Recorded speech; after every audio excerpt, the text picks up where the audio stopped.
Hello friends, welcome to Defence Matrix. तो जैसा कि हम जानते हैं, इंडियन एयरफोर्स द्वारा 97 फर्दर और तेरस मार्क 1A के ऑर्डर दिए जाने हैं, जो कि करंटली 83 तेरस मार्क 1A जो कि ऑर्डर में हैं, उनकी डिलीवरीज के बाद डिलीवर होना चालू होंगे। जो अभी के तेरस मार्क 1A हैं, ये मोस्ट लाइकली 2028 तक डिलीवर किए जाएंगे।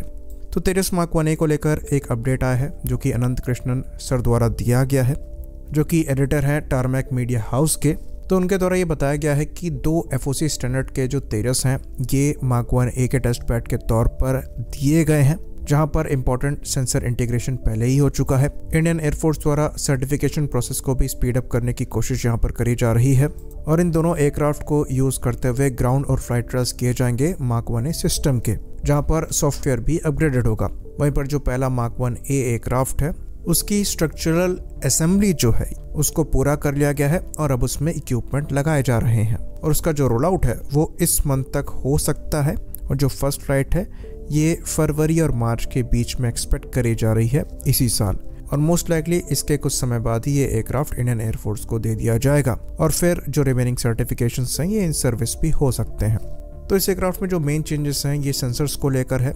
इसमें इंडिजिनस उत्तम AESA रडार लगाया जाएगा। शुरुआत के जो वर्जन्स हैं, इसमें इजरायली एल्टा ELM 2052 लगा होगा।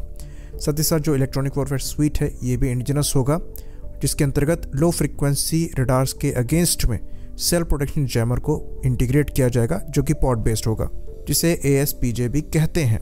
बाकी इंडिजिनस वेपन्स इंटीग्रेशन तो यहाँ पर हो ही रहा है। साथ ही साथ ऑनबोर्ड ऑक्सीजन जनरेटिंग सिस्टम को भी इंटीग्रेट किया जाएगा, जो कि DRDO द्वारा डेवलप किया गया है। तो इन चीज़ों के बारे में मोर और लेस हम जानते ही हैं, लेकिन यहाँ पर जो इंटरेस्टिंग चीज़ है वो ये है कि नेक्स्ट जनरेशन तेरस को लेकर भी काम किया जा रहा है, जिसके अंतर्गत आर्टिफिशियल इंटेलिजेंस को भी इंटीग्रेट करने पर यहाँ पर विचार किया जा रहा है। बाकी मैन अनमैन्ड सिस्टम पर तो काम किया ही जा रहा है, और जो नेटवर्क सेंट्रिक वॉरफेयर कैपेबिलिटी है, इसको भी AI बेस्ड रखने की कोशिश करी जाएगी, जिसके अंतर्गत हायर डेटा प्रोसेसिंग वाले मिशन कंप्यूटर्स को यहाँ पर इंटीग्रेट किया जाएगा। वहीं पर एक्सटर्नल वर्क्स की बात करें तो एडवांस रडार अब्सॉर्बेंट स्ट्रक्चर्स के इंटीग्रेशन पर काम किया जा रहा है, और eco friendly anti corrosion coatings पर भी काम किया जा रहा है।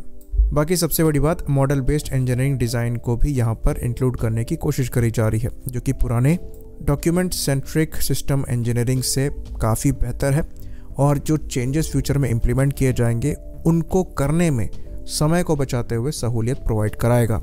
तो ये मेंटेनेंस को भी इजी बनाएगा, साथ ही साथ फ्यूचर अपग्रेड्स को भी इजी बनाएगा, और समय बचाने में तो कारगर साबित होगा ही। तो जैसा कि हम डिस्कस कर रहे थे कि फ्यूचर में जो 97 तेरस मार्क 1A लेने पर विचार किया जा रहा है, वो करंट तेरस मार्क 1A के वर्जन से थोड़े डिफरेंट होने चाहिए। और क्योंकि हमको यहाँ पर पता लगता है कि काम चल ही रहा है एडवांस तेजस को बनाने पर, तो अच्छी खासी पॉसिबिलिटी है कि जो नेक्स्ट बैच हो वो करंट तेरस मार्क 1A से इम्प्रूव्ड हो, जिसको हमने लूजली तेरस मार्क 1B कह दिया था।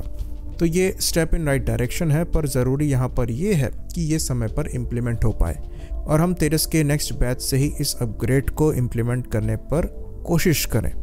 अगर ये नेक्स्ट बैच में नहीं हो पाता है, तो कम से कम नेक्स्ट बैच के लास्ट के एयरक्राफ्ट्स में हम ये इम्प्लीमेंट करने की कोशिश करें, जो कि ऑलमोस्ट 10 साल से ज़्यादा का समय लगा सकते हैं सर्विस इंडक्ट होने में। और तब तक हम इन प्लेटफॉर्म को तेरस मार्क 2 और AMCA के साथ सर्विस में इंडक्ट कर रहे होंगे।